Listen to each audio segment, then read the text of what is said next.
Hello students, welcome to the lecture on Code of Ethics, and after this lecture we will be able to learn the following objectives.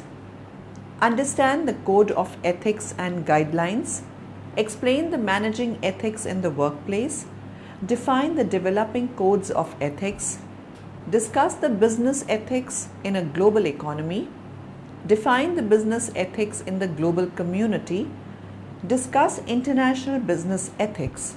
Let us begin with a brief introduction. A written set of guidelines issued by an organization to its workers and management to help they conduct their actions in accordance with its primary values and ethical standards. A code of ethics is a set of principles of conduct within an organization that guide decision making and behavior. The purpose of the code is to provide members and other interested persons with guidelines for making ethical choices in the conduct of their work. Professional integrity is the cornerstone of many employees' credibility. Members of an organization adopt a code of ethics to share a dedication to ethical behavior and adopt this code to declare the organization's principles and standards of practice.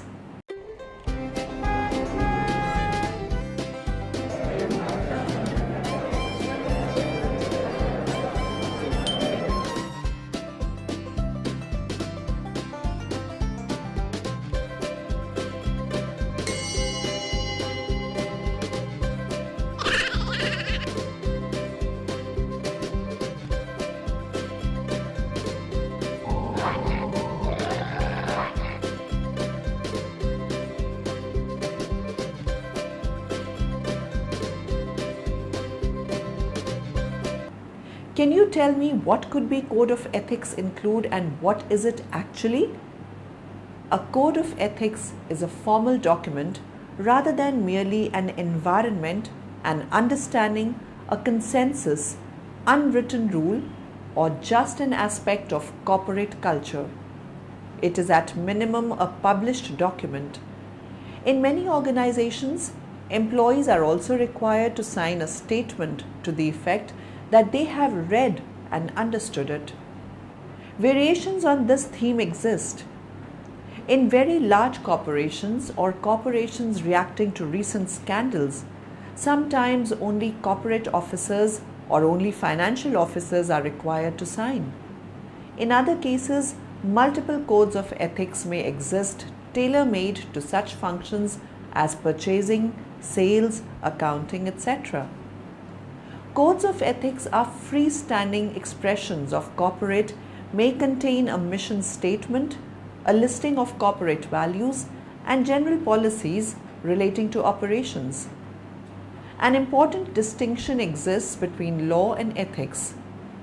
Obeying the law is the minimum level of ethical conduct enforced in society. Ethical behavior includes more than simply legal behavior. It is unethical to lie, for instance, but lying is against the law only under certain limited circumstances. Lying under oath is perjury. Business ethics and the codes that formally define it always include elements that go beyond strict legality. They demand adherence to a higher standard. In the wake of the Enron and WorldCom corporate scandals, codes of ethics have taken on yet another dimension.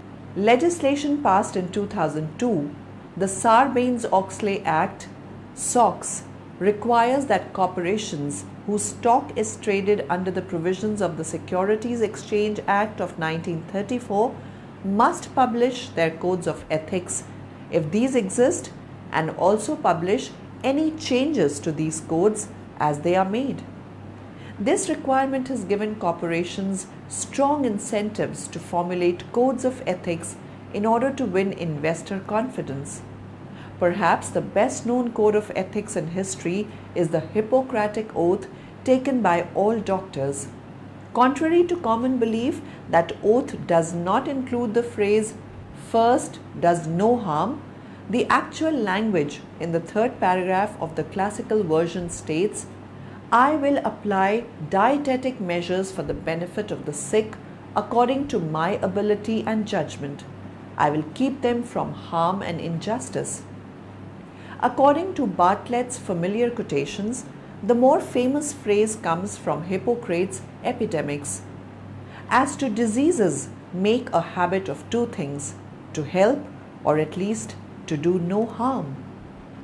So after understanding the code of ethics, can you explain how will you manage ethics at your workplace? The biggest internal challenge for organizations always relates to managing ethics in the workplace. Professional values and ethics are backbone of any organization, and how they treat it determines their standing and reputation in any given environment. The fact is that biggest companies in today's scenarios exist and are known because of the way they manage values and ethics. It is their unquestionable trust and compliance that make them an integral part of the society and the world as a whole. Ethics is all about doing right things in the right manner by complying with processes and procedures. And when they become an integral part of any organization, all that is left is to manage them efficiently in the workplace.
When organizations are entrusted with responsibilities, there are expectations that their behavior would comply to highest ethical standards. In this scenario, it becomes important for organizations not only to set up definite standards and procedures, but also ensure their compliance. Most managers and employees fail to realize that ethics are their guiding light that helps them tread the path of the righteous. It is not a process, but ways of life that help them become better individuals. Thinking them to be stringent, hard rules rather than owning them up makes the task and benefits of managing ethics in the workplace more important. These 10 tips are sure to supplement any of that knowledge and add new insight. Well-defined training, guiding principles, management practice, ownership, openness, zero tolerance, setting examples, incorporating changes, culture. The following list describes benefits from managing ethics in the workplace. Attention to ethics has substantially improved society. Ethics programs help maintain a moral course in turbulent times. Ethics programs cultivate strong teamwork and productivity. Ethics programs support employee growth and meaning. Ethics programs help ensure that policies are legal. Ethics programs help avoid criminal acts of omission and can avoid punishments. Ethics programs help manage values associated with quality management, strategic planning, and diversity management. This benefit needs far more attention. Ethics programs promote a strong public image. The following characteristics are common to the companies that are mentioned. There exists a clear vision and picture of integrity throughout the organization.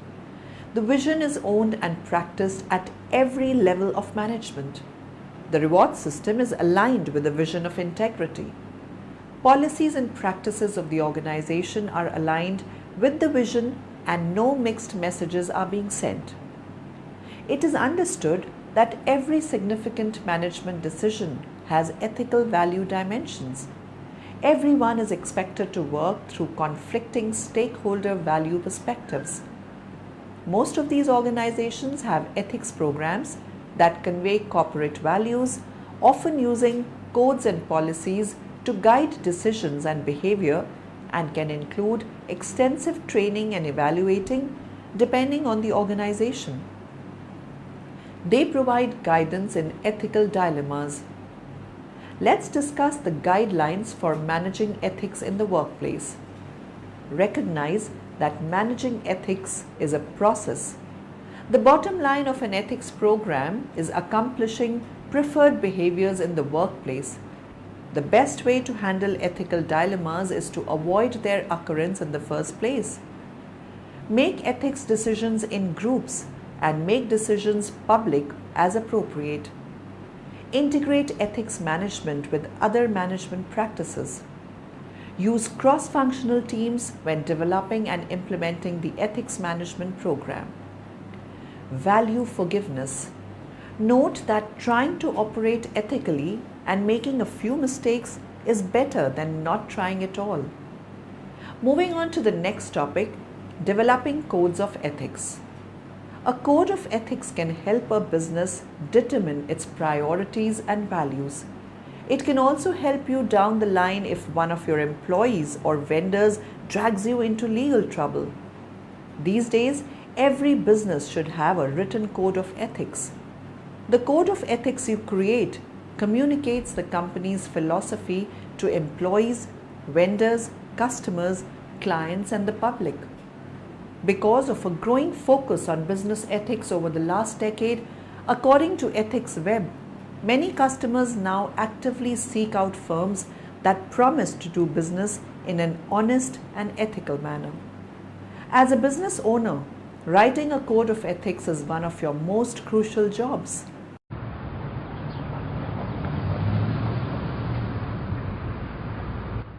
Hi, Tim. Hello, Paul. Have I missed the bus? Yes. Damn it, that's the third time this week.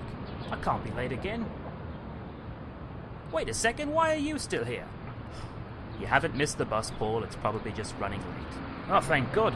I really can't afford to be late again. One of the prick supervisors from the office really chewed me out about it yesterday. Is that a fact? Yeah. Of course, I was so drunk at the time I could barely understand a word he was saying.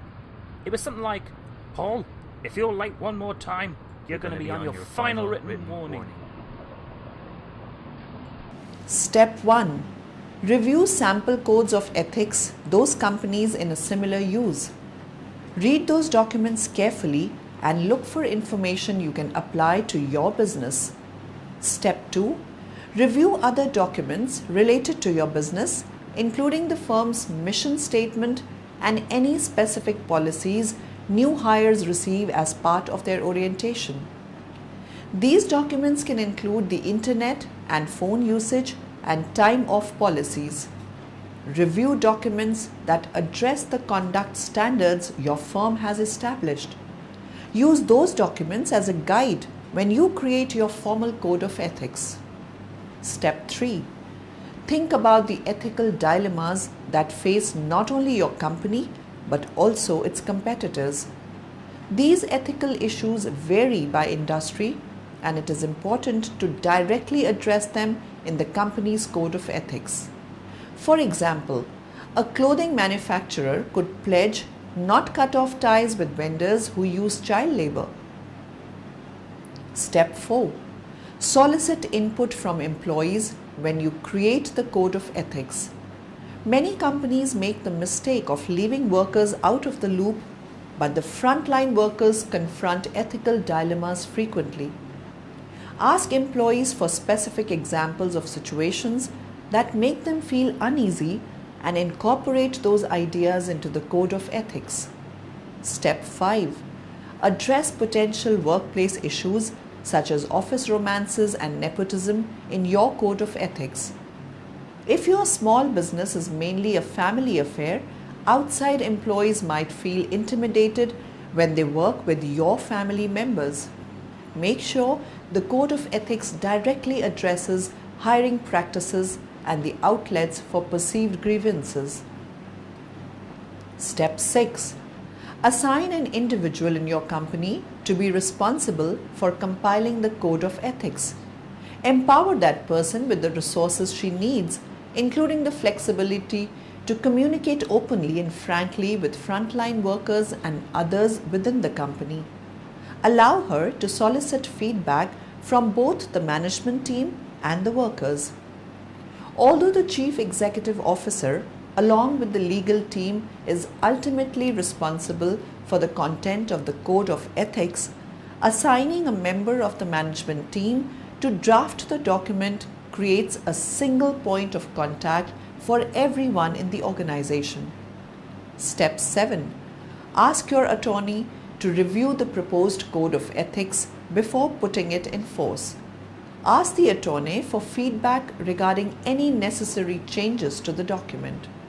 Writing a corporate code of conduct is in vogue today as a means of articulating the ethics of a business. Such codes are proudly displayed on websites and in corporate brochures more for public relations than anything else.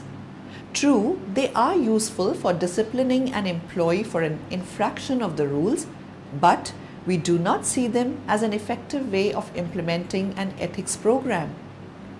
Understanding this, regardless of what the code of conduct states, the ethics of a business are whatever the top dog says they are. Too often it is seen companies say one thing and then act another. Example, Enron. Let us discuss what could be possible business ethics in global economy. Institutional codes of ethics are a common feature of most major businesses. These policies are rooted in a commonly held belief in what is right and wrong within certain companies and society as a whole. When one considers the society in which these regulations are rooted, the norm has always been to structure corporate ethical policies around what is acceptable within the country that the company conducts business.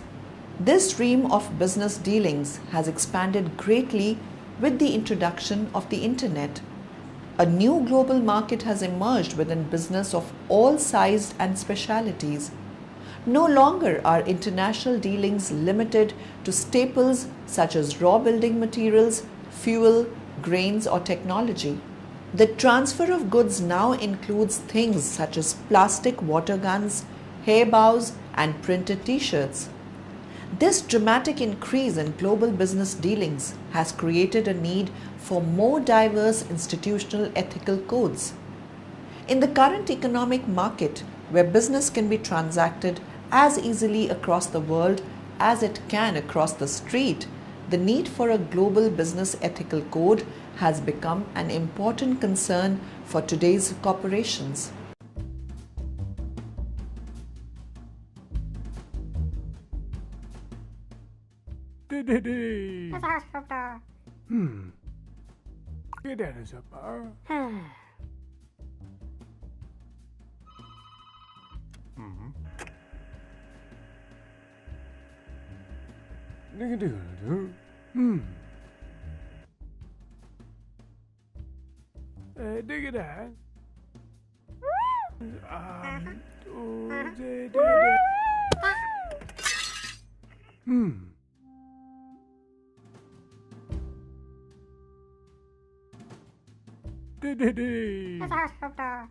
Get that is a bar.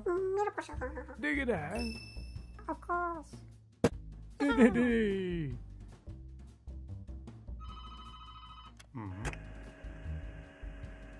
Dig it out. Sit at the door.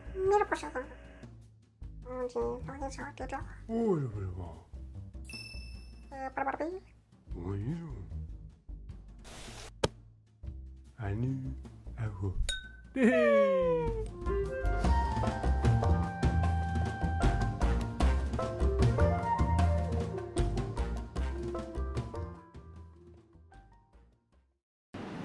Ethics are a set of guidelines in which people determine what is right and wrong. Each culture, religion, and even family has different ideas of what is right and wrong. When a corporation assembles a code of ethics for business practice, these elements all come into play. The foundation for business ethics comes from these cultural standards. If a culture agrees that women are to spend their time in the home as opposed to in a career, the codes of ethics for local business will lack details on equal treatment of women in the workplace. If elders command respect within a given culture, then the code of ethics in the workplace may focus on proper treatment of senior employees. In many cultures, the rules of conduct are unwritten and may be this way in the workplace as well. Each member of a company is expected to understand and take for granted certain cultural norms as a part of everyday business practice. As cultures change, so must the ethical codes provided by business. Moving on to our next topic, business ethics in the global community. Notions of right and wrong, fair and unfair, moral and immoral, ethical and unethical are present in all societies, organizations, and individuals. Some concepts of what is right and what is wrong are universal and transcend most all cultures. There are important instances in which what is deemed fair or unfair, what constitutes proper regard for human rights, and what is considered ethical or unethical in business situations varies from one society or country to another. Hence, there are occasions when it is relative whether certain actions or behaviors are right or wrong. The school of ethical universalism holds that human nature is the same everywhere and thus that ethical rules are cross-culture.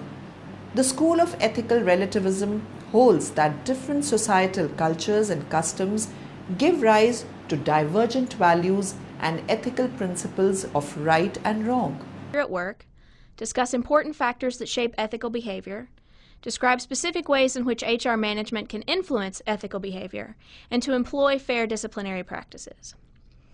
Ethics refers to the principles of conduct governing an individual or a group. Ethical decisions also involve morality, which is society's accepted standards of behavior. Unfortunately, it is not always clear which decisions are ethical and which are not. In many cases, we use the law as a benchmark to determine our behavior. However, the law is not always the best guide about what is ethical, because something may be legal but not right, and something may be right but not legal. We were all raised with essentially the same values. Don't lie, don't cheat, don't steal. Ethics means making decisions that represent what you stand for, not just what is legal. Experts generally define organizational justice in terms of three components: distributive justice, procedural justice, and interactional or interpersonal justice. Let's discuss these components using a performance appraisal example. Distributive justice refers to the perceived fairness of the decision's result. So the question here is, do you, as an employee, feel that the end result of the performance evaluation was fair? Once again, we are looking at the perceived end result or outcome. Procedural justice refers to the fairness of the process. Here, the question we could ask is, do you believe the process the organization uses to do their performance evaluations is fair? Are their methods fair? Interactional or interpersonal justice refers to the manner in which managers conduct their interpersonal dealings with employees, and in particular to the degree to which they treat employees with dignity as opposed to abuse or disrespect. The question here is, does the organization treat all employees similarly and with respect? In relation to performance appraisal, do they give feedback in a private area where employees feel comfortable, and do they do this for everyone?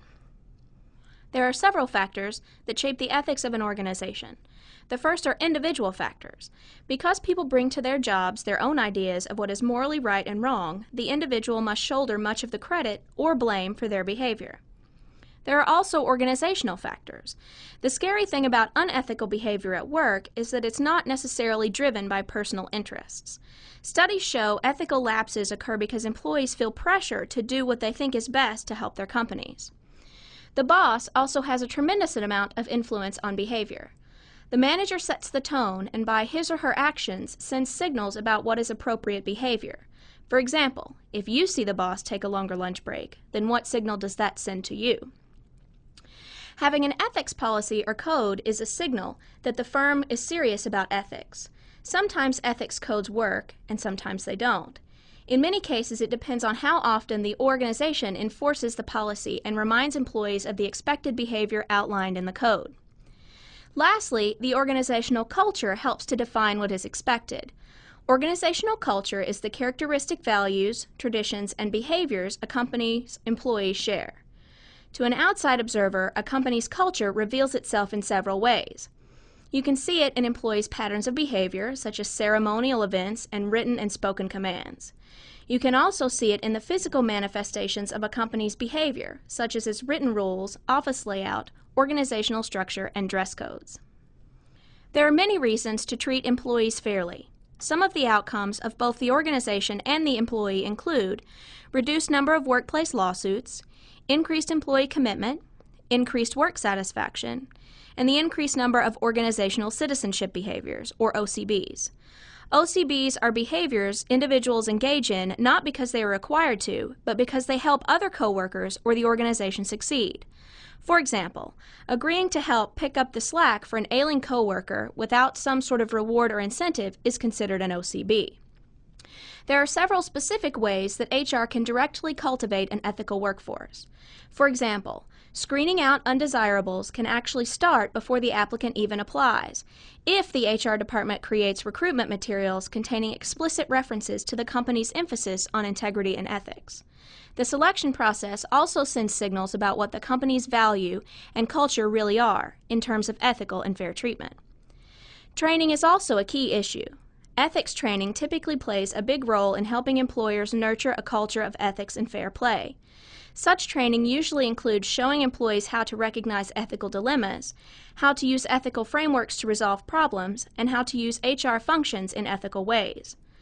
The firm's performance appraisal process provides another opportunity to emphasize its commitment to ethics and fairness. The appraisal can actually measure employees' adherence to high ethical standards. It also rewards individuals for their ethical behavior and vice versa. Workplace aggression and violence are increasingly serious problems. Many HR actions, including layoffs, promotion decisions, terminations, and discipline, can prompt perceptions of unfair treatment that translate into dysfunctional behavior. The way the organization handles these issues from the beginning can go a long way towards curbing feelings of unfairness. For example, if an organization must lay off some employees, providing these employees with counseling or referring them to an employment agency can help these displaced individuals feel less anxious about the transition. It also helps them to feel like their company cares about them and is sorry to let them go. The purpose of discipline is to encourage employees to behave sensibly at work. In an organization, rules and regulations serve the same purpose that laws do in society. Discipline is called for when one of these rules or regulations is violated. A fair and just discipline process is based on 3 pillars: clear rules and regulations, a system of progressive penalties, and an appeals process. The organization must have a discipline policy to help ensure order, but that does not mean they have the right to infringe upon your right to privacy. The courts have upheld an employee's right to privacy both in and outside of work. Some employer violations include intrusion, publication of private matters, disclosure of medical records, and the appropriation of an employee's name or likeness. Some actions by employers that have triggered privacy violations include background checks without the employee's consent, monitoring off-duty conduct and lifestyle, non-work-related drug testing, workplace searches without probable cause, and monitoring of workplace behavior and communications without your knowledge. The ECPA restricts the employer from monitoring or intercepting oral and wire communications. However, via the business purpose exception, an employer may monitor communication for legitimate business purposes. Additionally, employers may monitor communication with an employee's consent. Defining and describing the law is easy. It is the application of the laws that makes ethics and fair treatment of employees complicated. In the end, it's all about treating people how you wish to be treated. Religious beliefs, historic traditions, social customs, and prevailing political and economic doctrines all heavily affect what is deemed ethical or unethical in a particular society or country. There are differences in the degree to which some ethical behaviors are considered more important than others. Apart from certain universal basics, there are variations in what societies generally agree to be right and wrong in the conduct of business activities, and certainly there are cross-country variations in the degree to which certain behaviors are considered unethical. Let us discuss the benefits of international business and its ethics. In 1990s, many businesses from the developing countries expanded their operations and became multinational. The transactions between businesses and the governments increased as a result, which gave rise to many practical issues. Culture and its relativity was one factor more prominent than the others.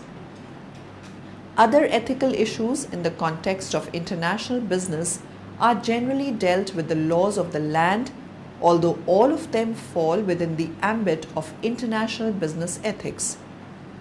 Globalization diminished the barriers between countries on the globe and also called for universalization of values for trade to occur smoothly. Universal values were perceived to control the behavior in the commercial space. This led to ethical issues in the international business perspective, those that were unknown till date. Other theoretical issues arise from the diversity of business ethical traditions in various countries across the globe. In addition, comparisons made on the basis of corruption rankings of a certain state or on the basis of gross domestic product of a certain economy also lead to ethical issues in the international arena. Since religion brings in a wholly different perspective to the way we look upon things, the comparison of ethical traditions from the perspective of the latter also gives birth to ethical problems. For example, trade in Christian-dominated countries is different from the trade in Islamic countries. Again, depending upon how strong or profound the impact of the religion is, business practices are influenced proportionately. In the international business arena, ethical problems also arise out mere international business transactions. Fair trade movement, transfer pricing, bioprospecting and biopiracy are examples of transactions that fall within the ambit of international business ethics. Similarly, issues like child labor and cultural imperialism are controversial enough to call upon the attention of international business ethics. Now, in the end, let us summarize what we have learnt in this lecture. A written set of guidelines issued by an organization to its workers and management to help they conduct their actions in accordance with its primary values and ethical standards. Codes of ethics are freestanding expressions of corporate will even when they are published as chapters or sections in a document which may contain a mission statement, a listing of corporate values, and general policies relating to operations. The biggest internal challenge for organizations always relates to managing ethics in the workplace. The importance given to values and ethics tells a lot about organizations and how they take up ownership in light of various stakeholders and the society as a whole. The audit is part of an assurance process based on an organization's assessment of risk. This provides feedback to the board on how well the organization is performing.